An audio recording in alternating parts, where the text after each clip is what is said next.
大家好，开始今天的分享之前，希望你能给人间烟火点个订阅，我将会分享更多优质的内容。老公花300万拍了一条项链，不是送给我，是送给他的女朋友。他自以为两者之间权衡完美，可惜那个女人不太识趣，带着那条项链招摇撞势，到我面前炫耀，给故意惹了不少闲言碎语。我心中暗自窃喜，幸好我男朋友从来不这样。开会时，手机收到一条账单提醒，300万的拍卖单，一条项链。我瞬间明白过来，这是什么？随意瞥了眼，把手机放下。只是接下来的会议有些分神。结婚5年，故意送过我许多昂贵珍品，比起这条项链，有过之无不及。不过那都是顾家准备的，他自己买的，从来都不会送给我，而是送给他的女朋友林福。这个我见犹怜的女人，经营着一家小型花店，气质温柔，美中不足的缺点是有点爱哭。知道她的存在是在1年前的半夜，和故意结束2轮后，她坐在床边抽烟，宽肩窄腰，肌肉挺刮。女人细弱的哭声从听筒里传出，尤为刺耳。又困又累，我难得发脾气，对着她大吼：“要滚快滚！”吼完我有些后悔，她一言不发，穿好衣服出门。早上银行传来一张500万的账单，她存心膈应我。故意这人有钱没感情，做什么都用金钱衡量。林福一落泪，他立刻砸钱哄人。林福知道我的存在，一直乖乖当朵解忧花。不过人的欲望会随着时间增长，故意作为顾家独子，一直是狗仔宠，但为了公司，他的保密工作一直做得不错。最近半月，却突然上了2次热搜。照片里，他和林福月下散步的背影般配。公司紧急公关，撤下热搜。我私底下提醒过他，他漫不经心瞥我一眼，宋楚，不该吃的醋别吃，管好公司才是你该做的。我无言以对，有合约在，我始终欠顾家的。会议结束时，我接到顾意的电话，除非需要商业女伴，或者逢年过节回顾家老宅，他基本音信全无。是以听到林福轻柔的声音时，我并不意外，这是我第一次和这个女人正面交锋。对不起，楚姐，我没有你的号码，只能用阿义的手机给你打电话道歉。有什么事吗？阿义看上一条项链，说很合适我，打款时让我用他的手机付款，我不小心用到你的账户了，想和你说声对不起。好的，我刚准备挂断，林福急开口：“楚姐，你不难过吗？”我就知道他不会有那么好心。这1年，他安分乖巧，如今接2连3闹事，想要什么显而易见。我为什么要难过？见不得光的不是我，林小姐，我和顾意的婚姻没你想的那么简单，就算要离婚，也不是现在。宋楚，你是在劝我放手吗？他的语气带着不甘心和丝哽咽。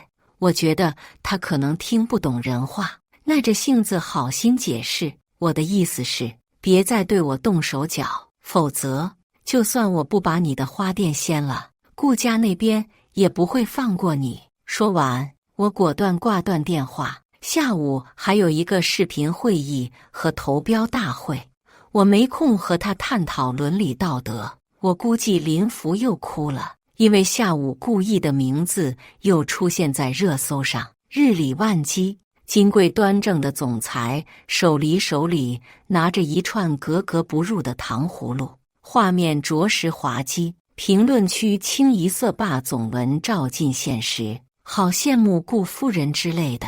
我瞥了眼，眼露讥诮。宋家当初领养我时，为的就是有朝一日将我嫁进豪门。宋母对我的外貌身材要求甚高， 10岁起，我就没吃过甜食，不过我并不委屈。与其在孤儿院和一群营养不良的小鬼头们抢一串糖葫芦，我更乐意在万丈高楼的精装办公室里喝着苦哈哈的咖啡。故意又打来电话，我没接，原因是我在参加投标，手机关静音，看到时只有3个未接来电以及1条消息。你就不能让他？但凡他有点脑子，也知道我不是那种惹是生非的人。可故意怎么可能没脑子？他只是上头。林福作妖诋毁在他眼中不过是小打小闹、调情撒娇。仔细想想，我活到如今27年，似乎除了工作、报恩，内心宛如一滩死水。这种上头的事仅仅有过一次，那是20岁时，第一次在顾家老宅见到顾意。他在花房看书，阳光温暖，身形修长清俊。那时候我想，嫁给他似乎也挺好的，至少他在外貌方面非常合我的心意。怀着一丝丝春心萌动，我在他生日时送了一幅他喜欢的大师的画。他当着我把画扔进泳池中，语气讽刺：8字还没一撇，就这么上赶着讨好我。回去告诉他们，顾家不是扶贫站，想靠一个养女拿到资金，胃口未免太大。我的面颊苍白，身体发冷，那丝丝春心萌动随着那幅画一起沉入水底。之后顾意再不情愿，还是迫于顾老爷子娶了我。结婚5年，刚开始他对我态度恶劣，到后面发现无论他说啥我都没反应，觉得没意思，才有了如今的相敬如宾。如果不是最近林福作妖太过，我和他应该只有在月底的家宴上见面，而不是现在。他站在我面前，他臂上搭着西装，领带松扯，英挺光洁的额头上冒着细汗，似乎有些风尘仆仆，长腿一迈到我跟前，语气凌厉：为什么不接电话，不回消息？这话乍一听还以为查岗，周遭递来暧昧打量，我只觉尴尬，拽着他的袖子到隔间。他估计刚从林福的花店过来，花味沾染掌心，我下意识擦了下，他看见了，目光阴沉。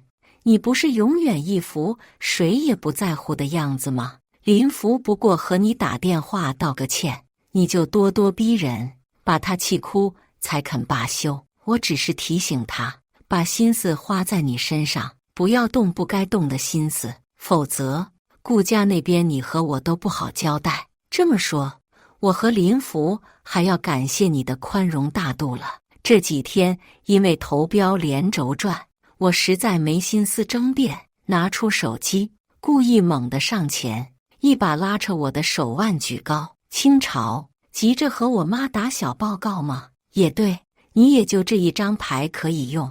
他虽然是个混不吝，却很孝顺。静默片刻，手机里是上午我和林福的通话。我凡事谨慎，打电话时也习惯录音备份，以防万一。故意眼神微眯，紧盯着我，阴险。多谢顾总夸奖。他骤然凑近，压住我的唇，肆意掠夺。我反应过来，鼻息间的花粉味道浓重，用力将他推开，狠狠擦了擦嘴唇。你又发什么神经？他凄了声。宋楚，咱俩睡过多少次了？你现在装什么纯情？别忘了，宋家能恢复当年1半的盛况，靠的是顾家。你不会真以为为顾家卖命几年，就还得清这些债了吧？我浑身发颤，又骂了句神经后，拉开门扬长而去。一路上，路人眼神怪异。回到车上，我才发现口之全糊，下唇瓣上还有道小口子，重新涂了遍口红也遮不住。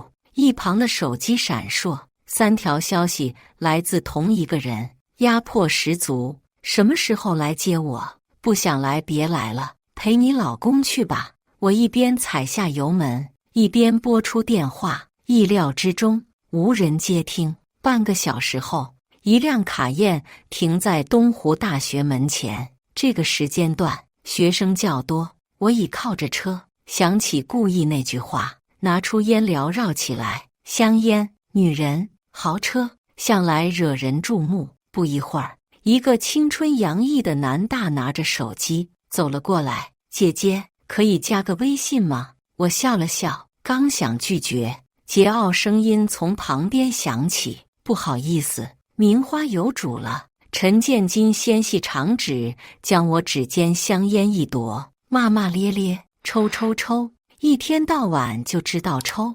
你那天要是抽死了，别想我给你烧纸。我笑了笑，对面的男大讪笑两声开溜。陈建金拉开副驾驶的门，毫不客气往里一坐。我上车后，他又毒舌：宋小姐魅力难挡，走哪儿都引人注目，比不上陈少爷。这话说的不假，陈建金的长相不是故意那种英挺清俊，而是漂亮。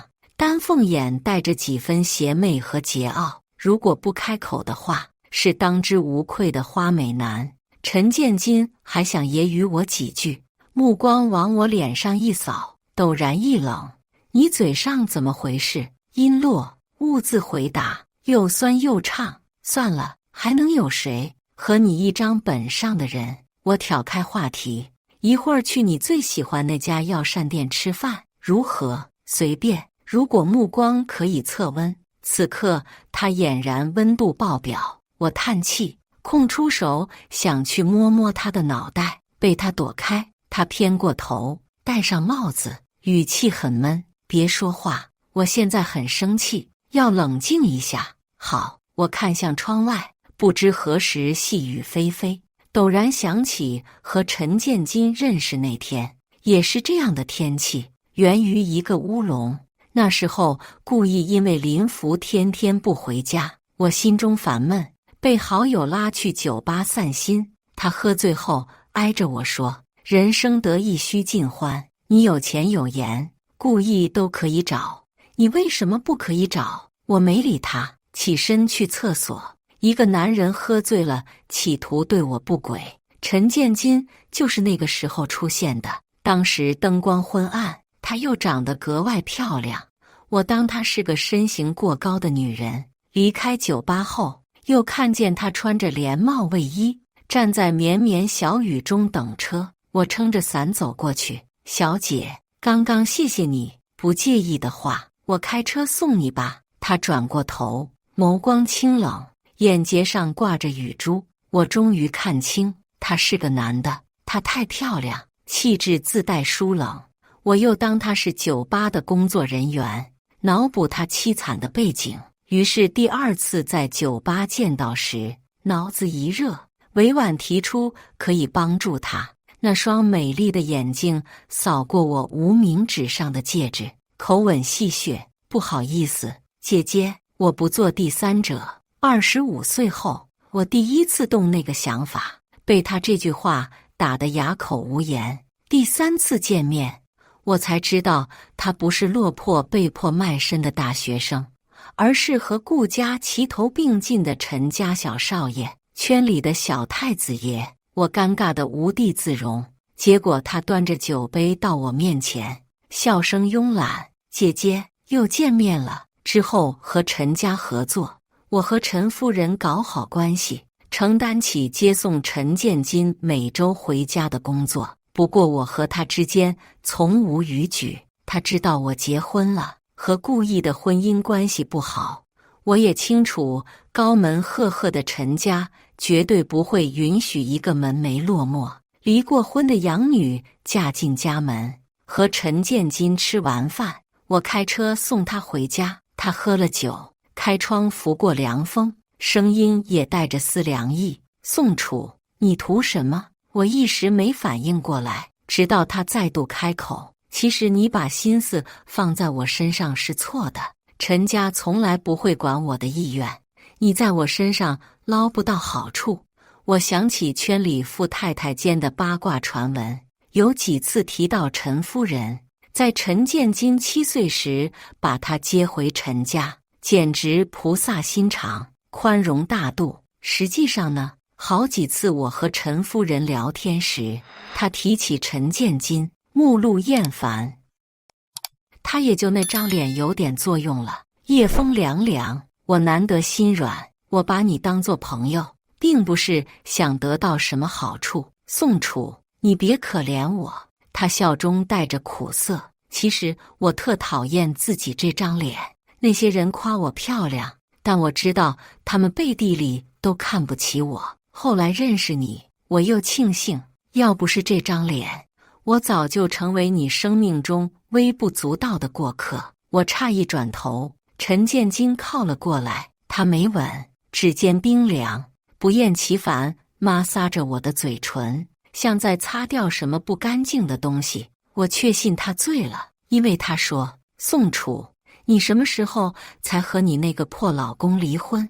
这是他第一次剖开我们之间那层窗户纸。说完之后，他猛地扑过来，逮住我的脖子，狠狠咬上一口后拉开车门跑了。他的背影消失在雨雾中。我伸手摸了下脖子上的牙印，有些疼，还有些酸楚。晚上10点，我回到私宅，客厅里亮着灯。本应该在哄林福的男人坐在沙发上，长腿交叠。他放下书，露出一双锐利眼睛。还知道回来？我以为你已经忘记合约，忘记自己的身份，迫不及待要和自己的下家过夜了。我蹙眉，你找人跟踪我，你以为自己和陈建金那点事藏得很好。我劝你另找下家，陈家人都不是什么善茬。以陈建金的身份，这辈子注定是个吃喝玩乐的少爷。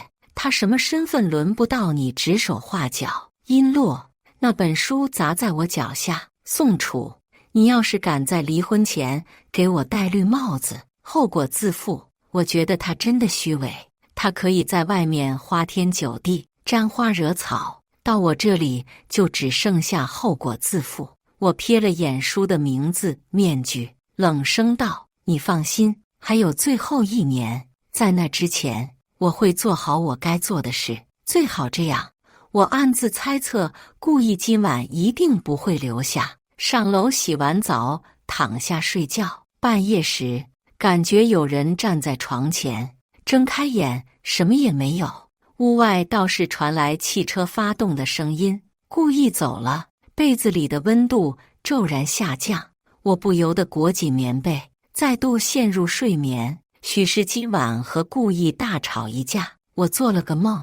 梦到婚后第3年，我和顾意的关系远没有最初的疏离和如今的剑拔弩张。他出差遇上意外，摔伤腿，我陪着他做复健。最开始，他脾气暴躁，乱摔东西，嘲笑我上赶着讨好他。后来，在夕阳下，我搀扶着他散步，他给我分享喜欢的书、画。再然后，离别前的亲吻。牵着手逛超市，在夜中相拥而眠，形同每一对恩爱夫妻。我曾以为我们会一直这样下去，直到他将合约甩在我面前，恢复从前冷峻。这份合约是我和顾意结婚时，顾老爷子亲自拟定的。合约上写得清楚，我嫁给顾意6年，帮他打理公司，还清宋家欠顾家的债务。他说，我所做一切不过有利可图，为了自己。他说，我让他恶心。刚刚温暖起来的关系一夜之间降到极点。到后来，林福出现，有了他的温柔衬托，顾意更加厌恶我。这一夜睡得不好，起床时脑袋昏昏沉沉。陈建金打来电话，问我吃饭没，他在城湖公馆等我。今天周六，我定下和他一起打网球。抵达后，打了3轮后，有些头重脚轻。陈建金拂过我的额头，眉头微蹙：“你是笨蛋吗？发烧了都不知道。我去买药，你先坐休息室里等我。”我强撑笑意：“你的车技行吗？”他勾唇：“不试试怎么知道？”我语噎：“在休息室的椅子上坐下。片刻，外面走进来一个窈窕身影，楚楚姐。好巧，通过这个称呼，我认出眼前的女人是林福。她穿着运动衣，但喜欢打网球的是故意，说明她是陪她来的。我淡淡笑道：好巧，楚楚姐，你的脸色看起来很不好，是因为昨晚吗？阿义和我说了，你和他吵架了，希望不是因为我。确实不是因为你。我一口否决。他停顿一瞬，仍旧不屈不挠。楚楚姐和我不一样，是出了名的金融天才，但再坚强的女人也有脆弱的一面。我和阿义说过很多次，让她回家陪陪你，可是她不愿意。那真是谢谢你了，连着2次激怒不了我。林福急了：楚楚姐，你没听过一句话吗？不被爱的才是第三者。你守了阿义5年，他还是不爱你，何必呢？你跟他1年，他带你逛商场都小心谨慎，你又何必？至少我得到了他的爱，地下情也是情。我煞有其事点头。休息室里骤然响起一声嗤笑。陈建金不知何时回来，手里提着药。林福的眼泪在那一刻欲掉不掉。陈建金到我面前，拉起我的手臂：换个休息室，这里有脏东西。你什么意思？你知道我是谁吗？陈建金睨他一眼：需要我给你报身份吗？这位三姐。我刚想笑，就听见一个熟悉的不能再熟悉的声音：宋楚，管好你的人。故意几乎刚出现，林福立刻起身扑进他怀中，仿佛受了天大的委屈。我望着陈建金微暗的眼，心中一沉。那也请你管好狗，别放出来咬人。陈建金瞬间眼神一亮。我起身拉着他离开。路过顾义时，他死死盯着我，余光扫过陈建金拿着的药，讥讽：宋楚，别忘了你现在还是我法律上的老婆。你要是敢有别的男人的种，不知道是不是生病的原因。我在他说完这句话后，身影摇晃了下，回过神时，陈建金已经扑过去，一拳将顾义打倒。闭上你的臭嘴，你有什么资格说他？伴随着林福的惊叫，两人扭打在一起。我赶紧去拉架，刚走一步，眼前一黑，倒下去前，2个不同的声音同时叫出我的名字。再次醒来，医院外面天色大暗，转过头，顾义坐在床边，嘴角挂彩，神情莫测。我收回目光，望着输液瓶，见到我让你失望了。你不会以为以陈建金在陈家的地位，会为了一个已婚妇女和陈家作对吧？陈家那边说了，这些日子多谢你对陈建金的照顾，以后他的事都与你无关。你能安静点吗？我想睡觉。故意一拳打在棉花上，上前掐住我的下巴，迫使我看向他。宋楚，你要是敢在离婚前和别的男人闹出什么有辱顾家名声的事，我不会放过你。我挣扎开他的手，指着门：谢谢提醒，请你离开。他盯着我，不知想到什么，起身走了。没多久，宋夫人来了，指责先出声：你和那个陈家那个小少爷怎么回事？普通朋友，普通朋友，陈家会说那种话？宋楚，我虽然不是你的生母，但养育你的份上也费尽心思。如果不是我，你能过上现在的好日子，还能嫁进顾家这样的氏族？你要做的事就是守好顾义，和他好好过日子。你也是，合约都快到了，到现在还没生个一男半女。这些话我听的耳朵都要听出茧子了。宋家原本就抱着一劳永逸，靠这6年，我能让顾义满意，可要让他们失望了。自从林福出现后，我和顾义已经快2年没有同房，更别提顾义打心底厌恶我，怎么可能让我生下他的孩子？见我一直不说话，宋夫人心生烦躁，当初要不是我不能生养，怎么可能去领养一个？宋楚，你最好这1年里怀上顾意的孩子。男人在外面花天酒地不要紧，有了孩子心自然就收回来了。宋夫人走了，夜变得寂静。我拿出手机，空空荡荡，还是没有陈建金的消息。也好，反正我和他本来就不是一个世界的人。再过1年，我和顾意离婚后，顾家、宋家一切都与我无关了。届时，我会离开这座城市，变成自由的宋楚。病好后，我迅速投入工作中，不受外界干扰，一直到月底。顾家家宴这天，顾意来公司接我，西装革履，长身挺拔，眉目温柔。如果忽略他身上那股花香味，俨然一副好丈夫形象。他很自然接过我的包包，众目睽睽下牵着我的手到电梯。进电梯后，他仍旧紧紧抓住，不肯放开。现在没人，顾总可以放开了，急什么？戏要做足。音落，他将我摁在墙上，咫尺之间，近到我蹙眉。顾意，你够了。他垂眸，盯着我的脖子，不知想到什么，伸手重重摩挲。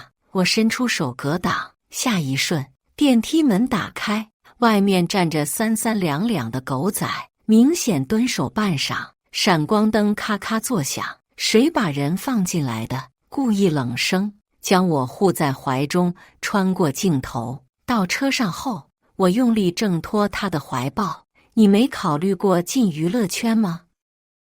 顾意愣了下，你觉得那些狗仔是我派来的？我没说话，他嗤笑。宋楚，你以为我很有闲心做这些戏？倒是你非常需要，毕竟最近陷入粉红风波的人是你，不是我。我擦手的动作一顿，瞬间想起前几天网上爆料我和一男子关系匪浅，画面中男子虽然打码，但我认出是陈建金。10分钟后，网上谣传的我和顾意貌合神离，身边各有家人的传闻，因为电梯那张暧昧照片攻破。评论区诸多公司部下下台证实，我和顾意恩爱如初，不存在互相出轨。这年头，白的能说成黑的，不过多亏这突如其来的偷拍，这次家宴还算和谐。晚饭过后，我没去顾意房间休息，而是随便找了间客房，坐在阳台的摇椅上。顾夫人肯定没想到我会在这儿，拉着顾意进来。你不是说已经和那个花店女断了吗？怎么网上还有？妈，她有名字，叫林福。我拿着茶杯的手微顿，也是没想到顾意会护犊子。我管他叫什么？那些狗仔捕风捉影，要是被老爷子知道，我可不会帮着你。顾家祖上书香世家，顾老爷子更是一直提倡家风优良。刚结婚时，顾意和一个小花旦闹出板上钉钉的绯闻，顾老爷子气得动了家法。那次过后，顾意养花养草都谨慎的不行。顾夫人见着儿子吊儿郎当的样子，又气又无奈，也不知道老爷子怎么就看上宋楚，认准他当儿媳妇，说他和你八字合适，还签订那个什么合约，把你们俩捆在一起6年。你也是，还有几个月，你就不能再忍忍？我想起那年顾意拒婚，我亦不强求使老爷子把合约放在我面前，苦口婆心。好孩子，爷爷知道委屈了你。阿义乖张顽劣，只有你能降住他。这6年，就当我替阿义把你留住的。我不知道，明明只见过2次，老爷子是怎么看出我能管住顾意的？相反，这5年，顾意从未对我有过一刻停留。窗帘后传来打火机的声音，顾夫人拍了下顾意。我听说宋美婷最近买了一大堆催孕的东西，还去求了方子。你要是想最后稳稳当当和宋楚离婚，这几个月都不要跟他接触，别到时候闹出顾孩子来。闻言，我不由得呼吸微顿，本以为顾意会出言嘲讽，他却迟迟没说话，一直到顾母走出房间，屋里飘出烟味。顾意站在夜色中，良久才低声道：“宋楚，我该拿你怎么办？”我惊得差点茶杯落地，幸好一根烟抽完，他就走了。秋天将至时，顾家老爷子让顾意带我去山庄散散心，他答应了，但带上了林福。林福在脸皮方面无人能敌，他丝毫不觉得三人行尴尬。宋楚姐，你别介意，是我听说这个山庄一到秋天风景很好，央着阿义带我来看看，你都不介意，我更不会介意。他脸上挂不住，挽住顾意的手臂，指着远处惊叹：“阿义，那里好漂亮！”顾意摸着他的头，一会儿我们就去看。这还是我第一次从顾意脸上看见温柔。我果断选择不打扰两人回酒店。时隔1月，陈建金再度联系我。上次我担心他被陈家责怪，问过他，他说没事，还说最近有小组作业，比较忙，一忙到现在。宋小姐在哪儿？平顶山庄。他没再回复。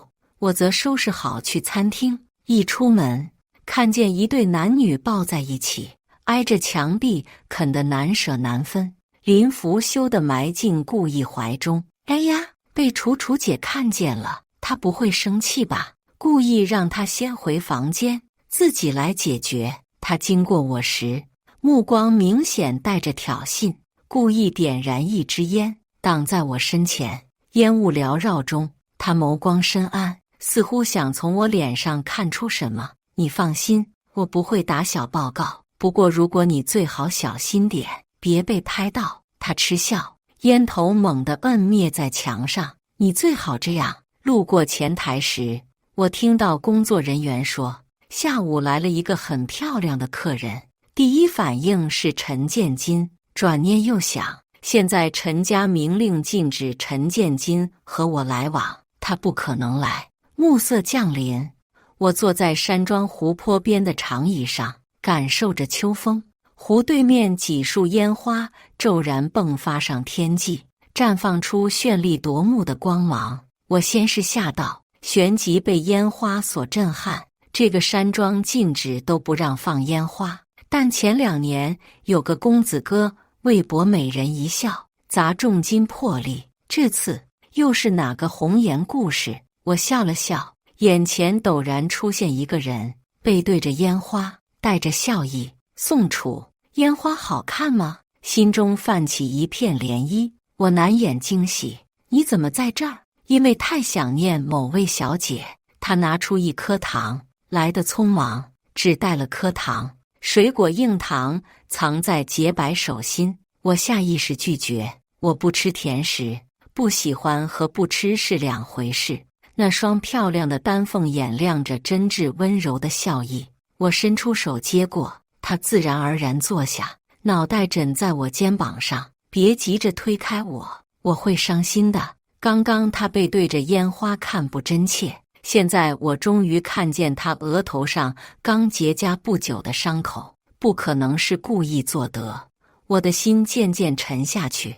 他身上没有烟味，没有香水味，只有一股年轻人朝气蓬勃的清新。烟花结束了，掌心的糖果随着剩下的炙热融了，软了，化了。我拨开糖纸，放进嘴中。时隔多年，再次尝到糖的味道，酸的，甜的。我终于想起自己其实很喜欢吃甜食。第2天，故意发现陈建金的存在，他死死盯着我，没说话，却在我爬到半山腰去厕所时，将我拖到角落。宋楚，我告诉过你，你要是敢给我戴绿帽子，后果自负。故意，比起你的出轨次数，我这只算的小打小闹好吗？所以你是为了报复我？我没那么无聊。放手。他没有松手。我深吸一口气。陈建金只是碰巧来这里旅游，与我无关。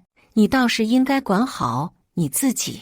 就像顾夫人说的，还剩几个月，忍一忍就过去了。宋楚，你就那么想离婚，和陈建金勾搭在一起？我只是想把位置还给你的心上人，是吗？我偏不让你如意。我愕然望进顾意偏执的眼神中，一个大胆的想法在脑中构成。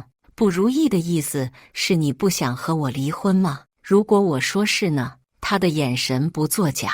当天晚上，他带着林福离开山庄。陈建金说：“你小心点，顾意，他对你的心思没那么简单。”我回他：“你想多了，他对我只有一个心思，那就是厌恶至极。”陈建金却说：“男人最懂男人。”第二天一早，陈家的人来了。当时我和陈建金刚爬完山回来，陈夫人迎面走来，一巴掌扇在陈建金脸上，皮笑肉不笑对我说：“不好意思，顾太太，建金不懂事，这2天给你添麻烦了。”他咬中顾太太3个字，我头皮发麻。陈建金挡在我身前：“与他无关，我跟你回去。有没有关不需要你说，还不赶紧把少爷带回去。”陈建金被带走时对我说：“别担心。”他走后，陈夫人对我客套道：“建金呢，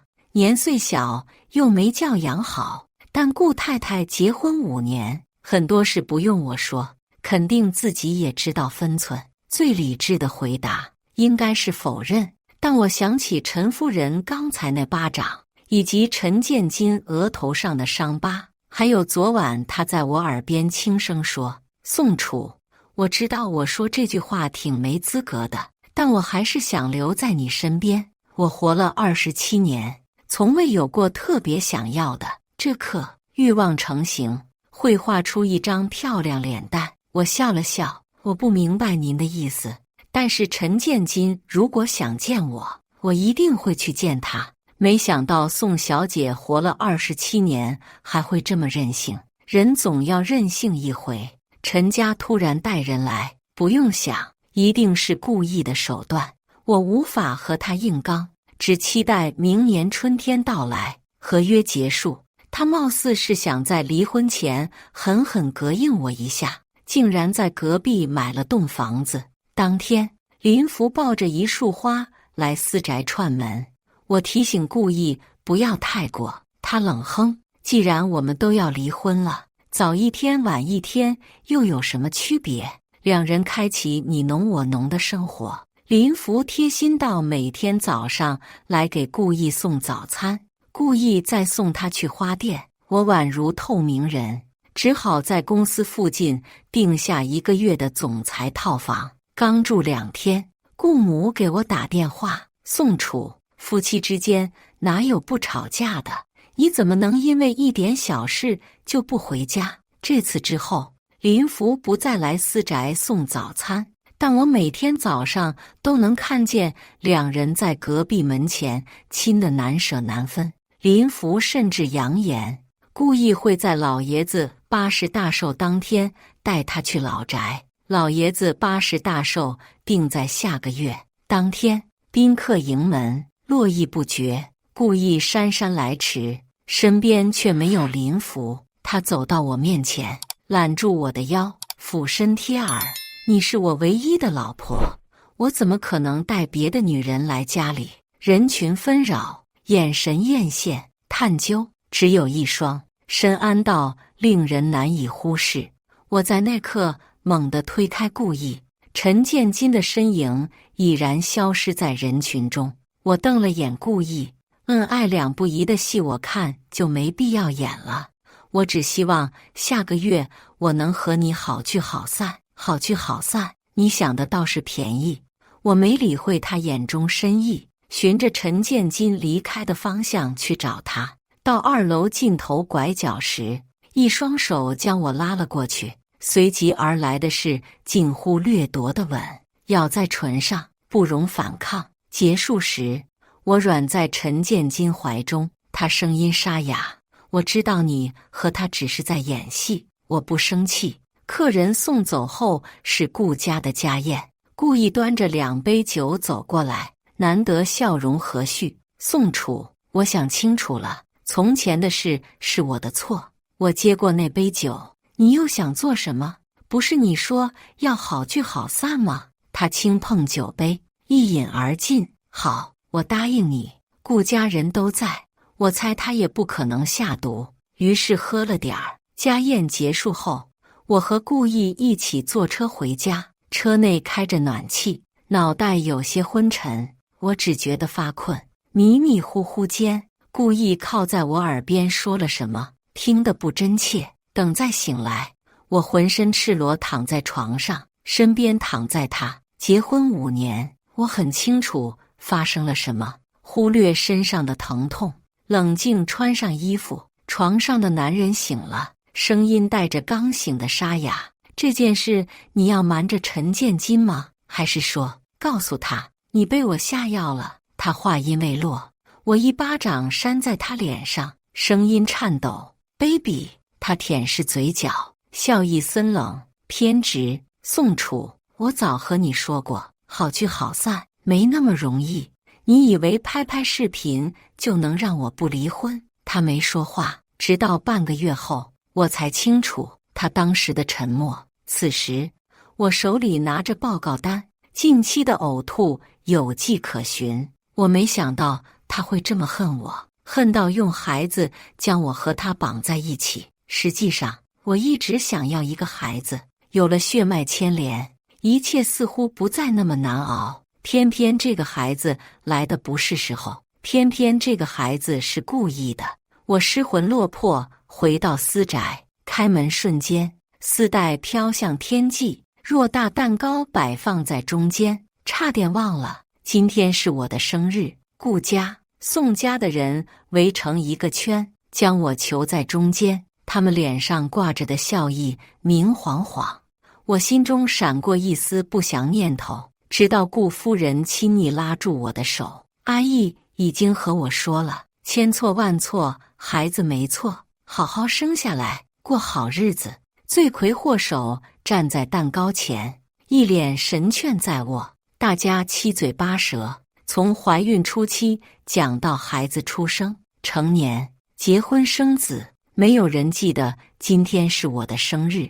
所有人都在庆祝这个孩子的到来。我躲到后花园，故意拿着本书坐在摇椅上，一切仿如初见。我和他绑在一起，现在我还要继续和他绑在一起。生日礼物惊喜吗？故意。这6年，我在你顾家受得罪，付出的心血足以配得上宋家欠下的，你又何必用一个生命来再度惩罚我？不是惩罚。他难得正经，在我逃避的瞬间，正色道：“宋楚，我要和你重新开始。”他口吻肯定，认定我不会拒绝般。事到如今，我并不觉得你和我之间还存在重新开始的机会。孩子我会自己解决，我会找律师拟定离婚协议，如果你不签，我会起诉，直到离婚为止。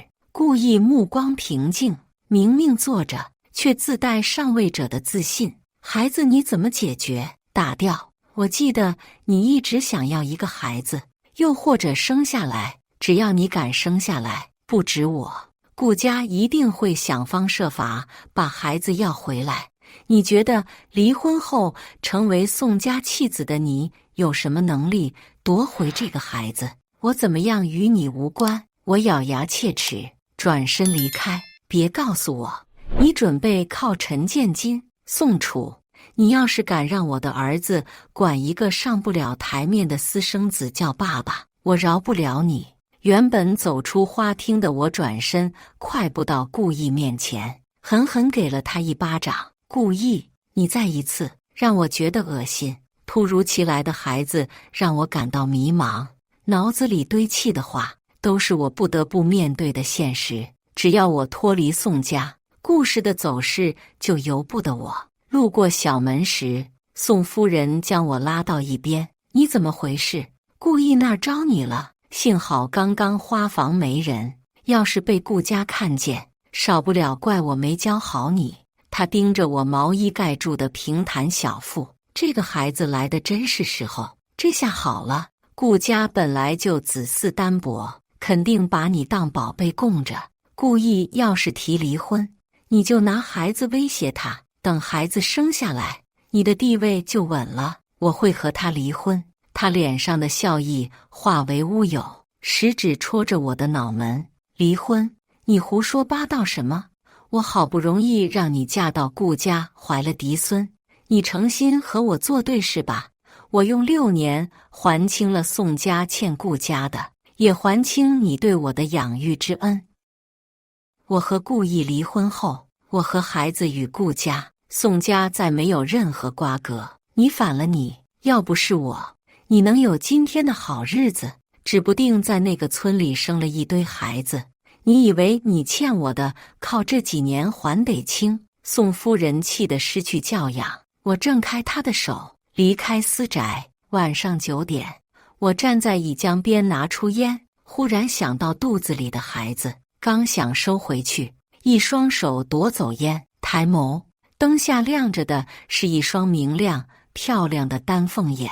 不是说好戒了吗？从现在起戒了。陈建金没问我为什么迟到，他满眼真挚，笑着拿出一个红色的盒子。生日快乐，宋小姐。盒子打开，一条璀璨的心形宝石项链静静躺在里面。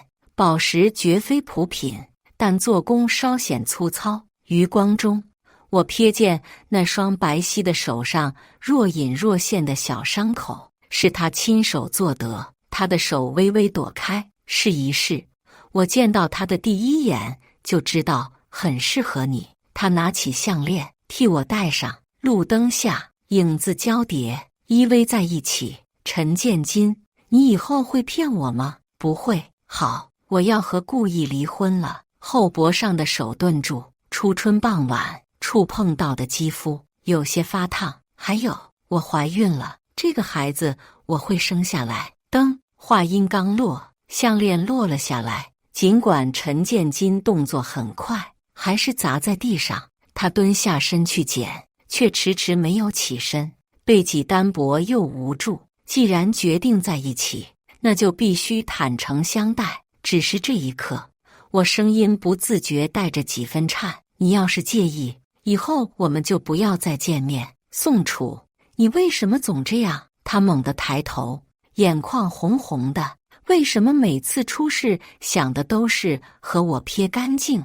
我不想要你的保护，相反，我想保护你。他站起身，将我抱在怀中。我知道，你既然决定离婚，无论孩子还是你，都不会和顾意再有瓜葛。但想到你怀着别人的孩子，我心里暂时接受不了。给我一点时间好吗？好。他重新将项链戴上，真好看。看了眼时间，我开车送他回陈家。往常他的话还算多，这次倒是沉默。一路上只有粤语悠扬婉转。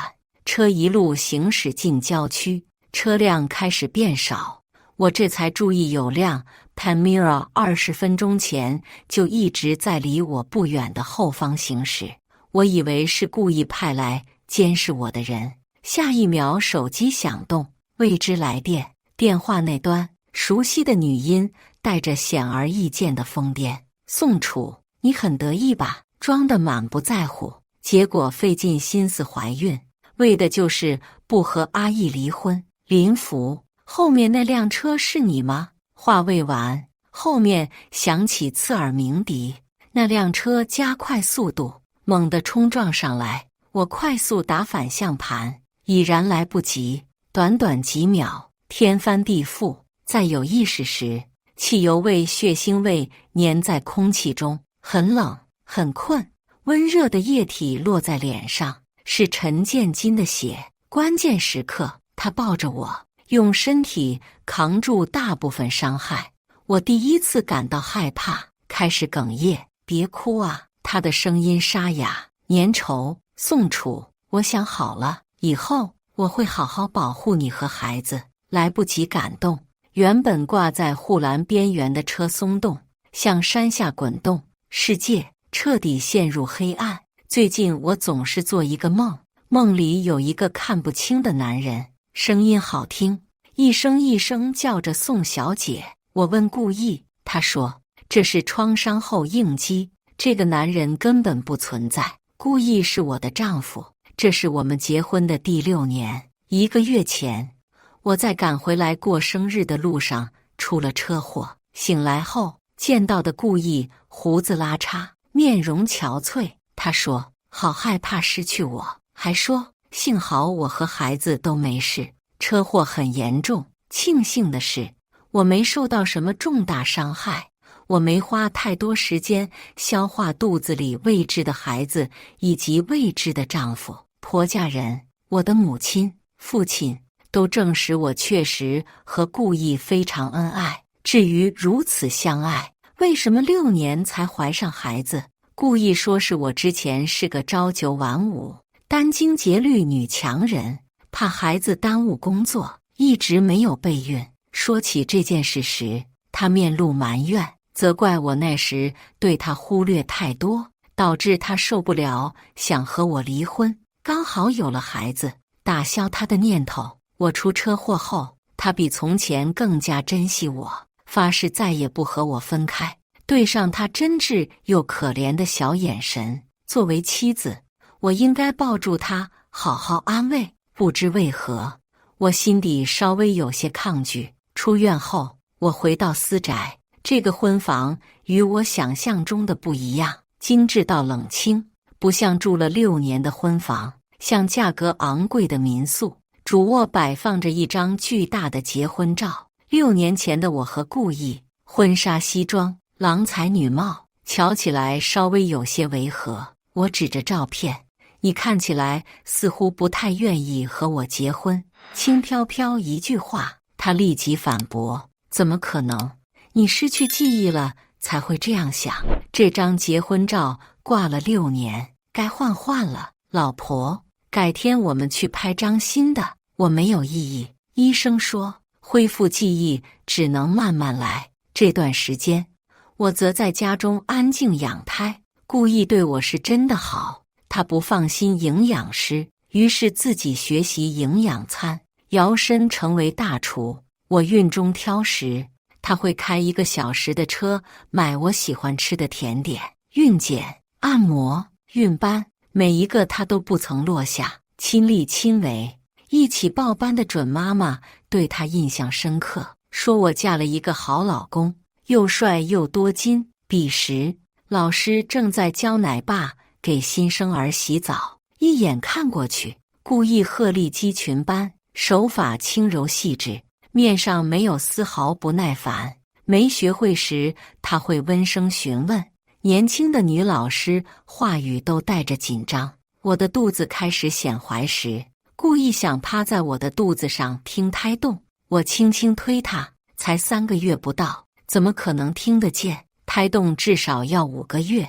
他借机握住我的手，眉目含笑，直直盯着我，脸颊凑近，我却下意识躲开他的亲昵，温热唇瓣擦过脸颊。对不起，没事。他笑得牵强。这时管家走到门前，先生，那个人又来了。他眼中显而易见的厌烦，起身下楼。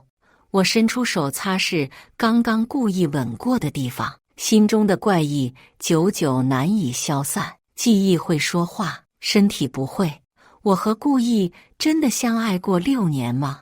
为什么潜意识里我总是抗拒他的亲近？我不想乱想。走到阳台上，目光随意一瞥，落在远处私宅的大门前。那里站了2个男人，一个是我的丈夫，另一个是我丈夫讨厌的人。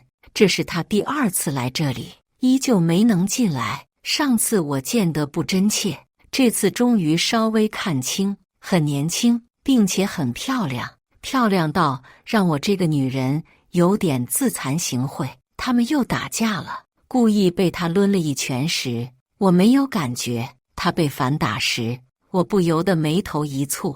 他对着花园大吼，竟然是我的名字！我心头一震，跑上前扶着栏杆探出身子，看见顾意连同保镖将他扔出大门，他站起身，无助又狼狈，站了许久，终于转身。我这才注意到他的腿好像有些瘸。老婆，你在看什么？不是让你乖乖待在房间里吗？顾意走了过来，拉住我的手进屋。他嘴角有伤，可我不想关心。刚刚那个人是谁？一个疯子，别管他。可是他刚刚叫的是我的名字，你听错了。我认识他，对吗？我肯定认识他。他是谁？能不能告诉我？我和他之间有过什么？我说了，你听错了，你不认识他。故意猛地回过头，对着我怒吼，眼中充斥戾气。这是他第一次对我发脾气，不知为何，我却觉得画面眼熟。你以前是不是也这样对我吼过？他的眼神变得愧疚、心虚。对不起，老婆，我只是生气你心疼我的伤，反而关注别的男人。我后退一步，躲开他的怀抱。我有些不舒服，想休息，回到房间，躺下，闭上眼。脑中的记忆碎片拼凑出故意那个怒斥的样子，台词却是：宋楚，你让我觉得恶心。看不清脸的男人再度出现，这次他的眉眼有了轮廓，依稀窥见漂亮一角。他靠在我的肩膀上，轻声说：宋楚，能不能给我一个机会？奇怪的是，我并不抗拒他。我正苦恼那个跛脚花美男是谁，结果他就出现了。此刻我正坐在试衣间的沙发上，那天故意吼了我后一直道歉，重拍婚纱照也提上日程。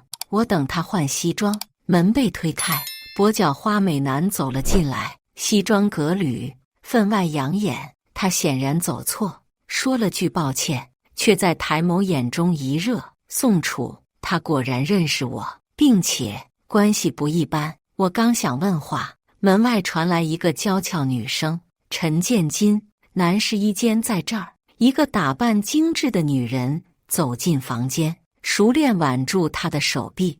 他脸上复杂奇怪的情绪统统消失，化为冷淡，拂开女人的手。知道了。他深看我一眼，转身离开。他走后，女人紧紧盯着我，扫过我的小腹时，警惕消失，化为一笑：不好意思，阿姨，我男朋友走错了。说完，他高傲离去。陈建金，原来他叫陈建金。脑中不自觉描绘他的名字，仿佛成形千万遍。没多久，我又看见那个女人，知道她的名字叫何婉，是何家最小的女儿，性子娇蛮。她在隔间外打电话发泄不满，你没看见她那一副谁也看不起的样子，不知道她在牛什么。一个上不了台面的私生子，真不知道妈咪怎么想的，要我和她订婚。我才不想嫁给一个瘸子。隔着门，这些话莫名让我不舒服。刚想推门，头顶上的灯一闪一闪，下一秒，伴随着何婉的尖叫，房间陷入黑暗。我其实不怕黑，这次却有些怕。推门出去时，撞上一道肉墙，好闻的皂香钻入鼻孔，我竟忘记推开，那人毅然将我拥住，抵在墙上。我轻轻一推，他立刻后退一小步。你是谁？你说呢？宋小姐。黑暗中亮起一簇打火机的火光，照亮陈建金那双精致动人的丹凤眼。我瞪大眼睛，竟然和梦中那双眼睛一模一样。你似乎很惊讶。不好意思，我忘了一些事。我们以前认识对吗？陈建金。话音未完，火光阴灭，一只打掌扣住我的后脑勺，铺天盖地的吻急剧掠夺压迫，我几乎被这股强大的思念包裹得喘不过气。我应该推开他，潜意识里却并不抗拒，直到他松开那刻，在我耳边缱绻：宋楚，你怎么能忘了我？我终于回神，扶着肚子推开他：请你自重。他没说话，在黑暗中叹气：我怎么可能伤害你和孩子呢？这句话让我震惊，灯光又一闪一闪，再度亮起。陈建金早已不见，一切仿佛只是我的臆想。我走出隔间，顾意刚好找过来，紧张道：“老婆，你有没有事？”我摇头，忽然闻见他身陌生的花香，想起陈建金刚刚说的话，后退一步：“老婆，怎么了？是不是吓到了？”顾意，你爱我吗？当然了，老婆，这个孩子真的是你的吗？他松了口气，揽住我。孩子当然是我的。我上网搜查有关陈建金的一切，从那些欲盖弥彰的小道消息中，发现他确实是陈家的私生子。不过陈家并不待见他，陈家的每次家庭合照，他都站在边缘地区，漂亮的脸囊上挂着冷淡，莫名的让我心疼。我又搜寻许多，终于找到一张网传他绯闻的合照，照片里他和一名女子站在沂江上，尽管打码，但我十分肯定这个女人是我。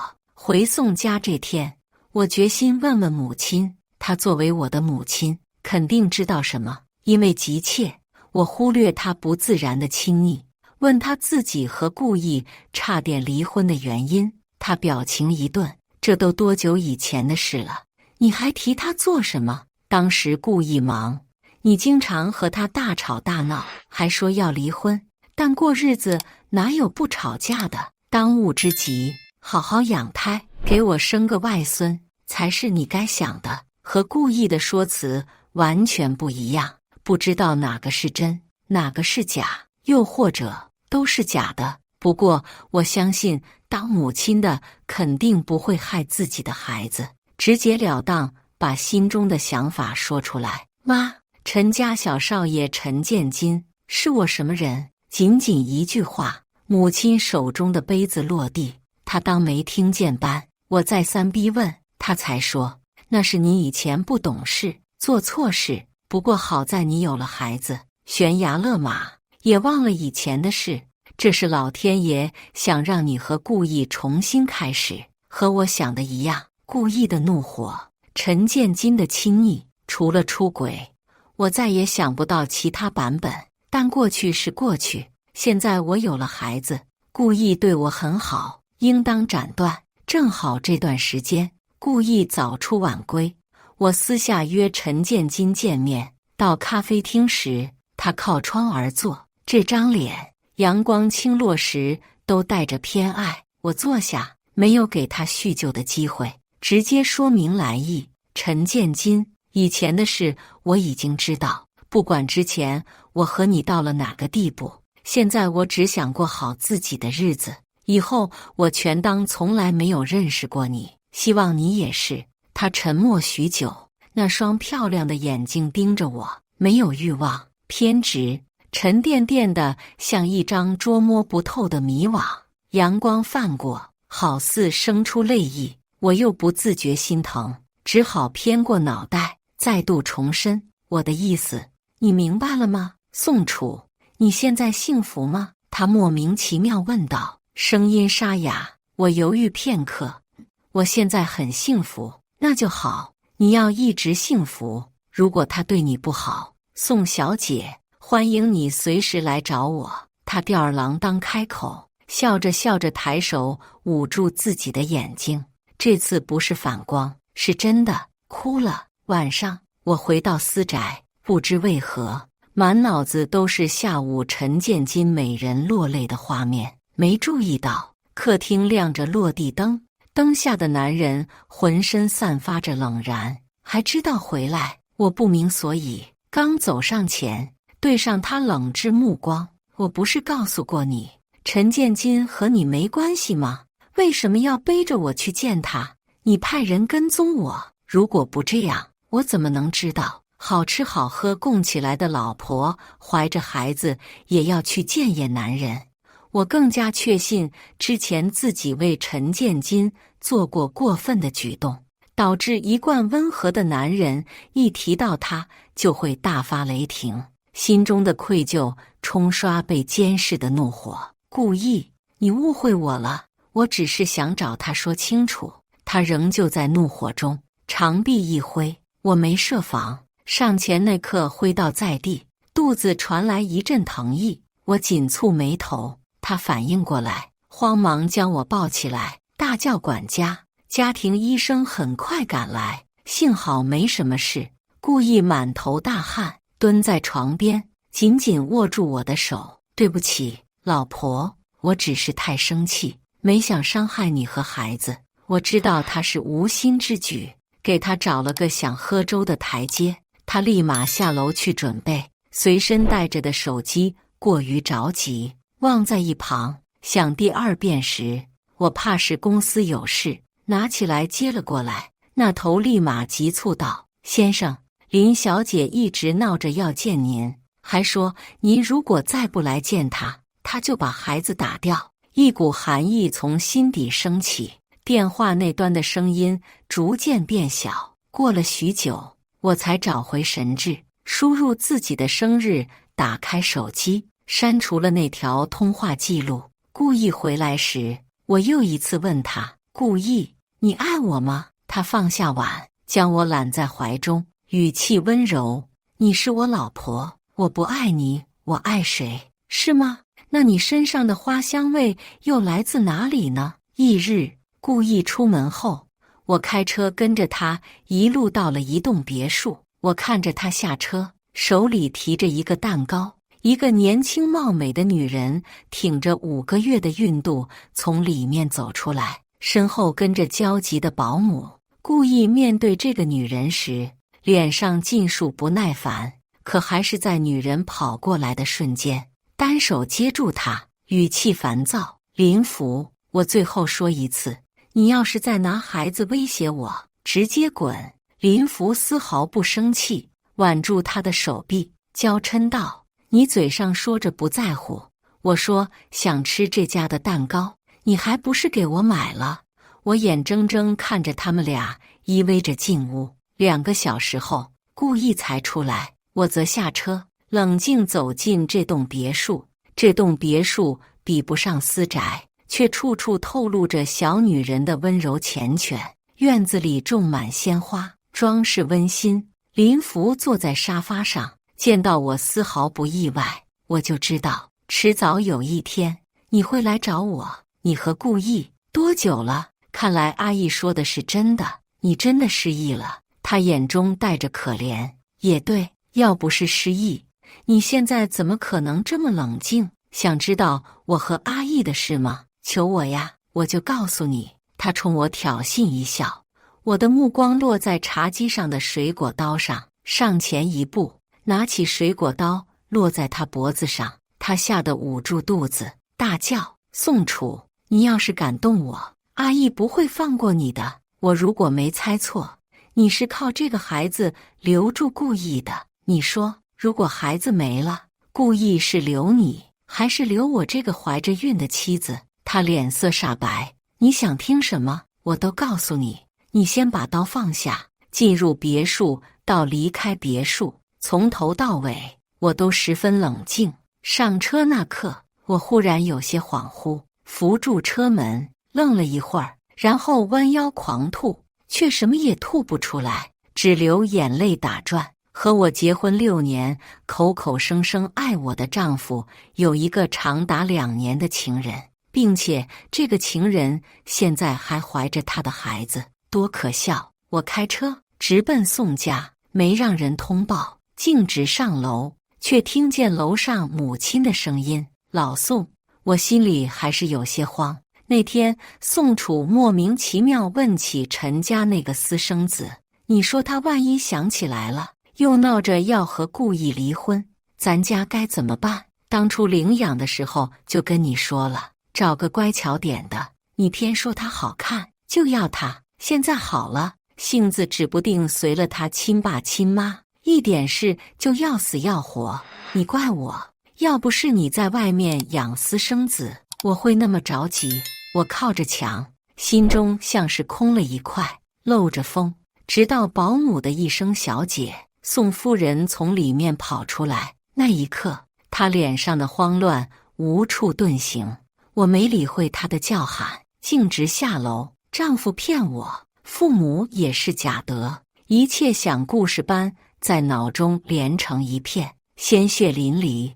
我开车前往顾家，想知道那个一直对我嘘寒问暖的婆婆是不是也是假的。没想到顾意早已在那儿，她看我的眼神，内疚、害怕、慌乱。老婆，你听我解释。解释什么？事实就摆在那儿。顾夫人出现，拉着我的手，带着我往外走。楚楚，她说不清楚，我来跟你说。我挣开她的手，苦笑。妈，你也知道，所有人都知道，都瞒着我。顾夫人面色不变，准确一点，是我要所有人都瞒着你。林福怀孕这件事纯属意外，她先找到我，之后阿义才知道。为什么？楚楚，你应该清楚，顾家本来就人丁单薄，这个孩子是顾家的，我绝不可能让他流落在外。你放心，楚楚，孩子生下来后，林福再也不会出现在你眼前。生下来后呢？你是想让我给他养吗？你如果愿意的话，是你们疯了，还是我疯了？故意出轨别的女人，你们还想我养他的私生子？孩子没错，那我的孩子呢？顾夫人面色不愉，似乎不满意我的反抗。我会和顾意离婚，以后我的孩子与你们顾家无关。我转身想走，顾意拉住我的手臂，哀求：老婆，你别这样，我真的不知道她会怀孕，我现在就让她把孩子打掉。我反手给她一耳光，滚，别让我再见到你，让她走。一个养女真把自己当回事了，这孩子只要落地，我们顾家就有的是手段要回来。外面不知何时飘起小雨，上车后我的泪水在此刻决堤，一切都是假的。这时我发现自己根本无处可去，只能漫无目的地游荡在雨雾中。醒过神时，车竟然停在一栋大宅前。我下了车，站在雨中，望着宅子里灯火通明的温暖。一个男人撑着把伞，步履颠簸又匆忙。伞盖在头顶那刻，我看清这张一如既往漂亮的脸，所有都是假的。他执起我的手放在脸上，宋小姐，你摸摸我，我是真的。我笑了笑，小腹猛地传来一阵接一阵的坠痛，垂下头，不知何时鲜血染红裙子。陈建金抱起我，放在车中，我面颊苍白，痛到发颤，惶恐又有种解脱的感觉。陈建金一手开车，一手紧紧握住我的手，安慰我快到了。我喘着气问，我都那样说了，你为什么还要对我这么好？他轻声说，我说过会保护好你和孩子。记忆在此刻交叠，相撞的车辆，温暖的怀抱，以及落在脸上的血，翻山倒海般涌入脑中。我醒来时，病房外乱哄哄一片，我下意识抚摸小腹，平坦一片，没有生命的迹象，心脏好像缺了一大块般。我盯着天花板，眼泪止不住的流，门猛地推开，故意几乎连滚带爬到床前，他满脸忏悔的眼泪，老婆，你打我吧，都是我的错，我不该瞒着你，不该出轨，我该死。他抓住我的手，老婆，孩子还会再有的，我以后再也不会去见林福，我们好好过日子，再要孩子。我盯着他，心如死灰。故意，你的演技真好。他的眼泪停滞，目光闪烁，你这样卑鄙无耻的人也想好好过日子，再来100次，你还是不会变，你永远令我恶心。你都想起来了，宋楚，我真的是想和你重新开始。闭嘴，你有什么资格和我重新开始？如果不是你，我怎么会失去孩子？唇齿间溢出鲜血，我忍着痛，胡乱拿起花瓶、水杯、遥控器，疯狂砸在顾意身上。你滚，你滚啊！他没躲，额角瞬间鲜血淋漓。刚进来的顾夫人暴跳如雷，宋楚，你发什么疯？孩子是你自己搞没，和阿义有什么关系？我看我们顾家也是容不下你这尊大佛了。阿义，你赶紧和这个疯女人离婚！顾义没听见般想要安抚我，又被砸中。顾夫人怒火中烧，快步上前，想象中的疼痛没有落下，那一巴掌落在陈建金的后背。没事了，我们离这些神经病远些。他将我横抱在怀中，回头对顾夫人怒吼：你再敢动他，我要你儿子的命！疯了疯了，都疯了！顾夫人被他眼中戾气吓得连连后退。路过顾义时，他冷然道：我给过你机会。顾义恍然没听见，他的目光始终落在我身上，卑微嗫嚅：老婆，我真的知道错了，不要走。我盯着他，一字一顿：顾义，看在这个孩子的份上，我求你放过我吧。他的脸瞬间苍白，擦肩而过时轰然倒地。走廊上乌泱泱站着宋家、陈家的人。我对面路尴尬的宋夫人轻声说：我欠你的，我的孩子替我还了。音落，她竟然红了眼眶。陈夫人则挡在我们面前：你现在回去，订婚继续。我只当这件事没发生过，但你今天要是敢带着这个女人私奔，从今以后我当没有你这个儿子。你把我当过你的儿子吗？陈建基冷笑：我早已厌倦陈家的一切，这个小少爷谁爱当谁当。陈夫人对着我们的背影怒吼。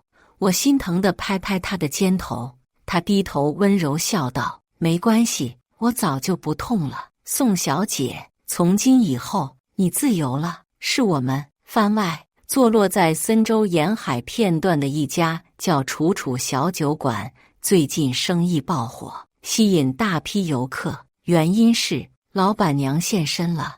这个老板娘非字面意思，而是一个长得比女人还要漂亮动人的男人。应广大网友推荐，我于一个晴朗天赶到森州探店，在小酒馆待了几天，终于蹲守到传闻中的美人老板娘陈建金。确实美丽，生有一双明亮惊艳的丹凤眼。我委婉请求想要合照，她却摇头。这时人群骚动，老板来了。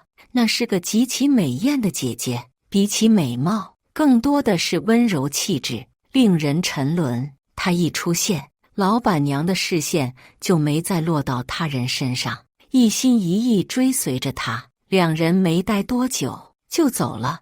我拿着相机追出去，听见两人的对话：你以后要经常来酒馆知道吗？有你驻店，生意翻了好几倍。不要，我只给你看，不赚钱怎么养你？那我少吃点。我忍不住举起相机，拍下这月光下形同璧人的画面。值得一提的是，美人老板娘的腿似乎有些问题，走路比平常人要慢一些，但老板并没有刻意放慢步子配合她的速度，他们有各自的速度，却始终依偎平行。我在森州待了1周，才依依不舍离开这座富饶惬意的小岛。离开时，我遇到一个奇怪的男人，他经常蹲守在小酒馆附近，却从不进去。他的身形憔悴，脸长得不错，可惜始终耷拉眉眼，浑身疑点，浑身故事。我和他喝了2次酒，从他嘴中得知了一个故事。他在25岁的时候娶到了自己的妻子，结婚6年，没有尽到丈夫的责任，做事混账。反应过来爱上他时，他已经带着孩子，永远离开了他。他报复了所有对不起他的人，他却再也没回头。后来他被迫娶了第2个女人，或许是上天惩罚，第2个孩子也没保住。他知道女人就是当初陷害妻子出车祸的人时，把他推下楼，成了植物人。再后来，他的爷爷死了，母亲逼着他管理公司，他从家里逃到这里，只想喘口气。月光下，男人的眼中带着泪意，这不过是个失去了才知道珍惜的渣男故事。我心中鄙夷，问他：那你为什么从来不进去坐坐？他没说话，追随他的目光而去。在地面是小酒馆招牌的投影，楚楚二字明亮闪烁。第二天，我离开森州时，听酒店工作人员说，昨晚有个人跳海，没救上来，死了。我眼神微顿，想起昨晚男人释然的眼神，这或许是他最后的赎罪。5个小时后，我刚下飞机就接到 boss 电话，安大作家，新一期探店标题想好了没？想好了，就叫楚楚酒馆外的男人。以上就是今天分享的故事，大家有什么想说的、想吐槽的，欢迎在下方评论交流。也更希望能给人间烟火点个订阅，我将会分享更多优质的故事内容。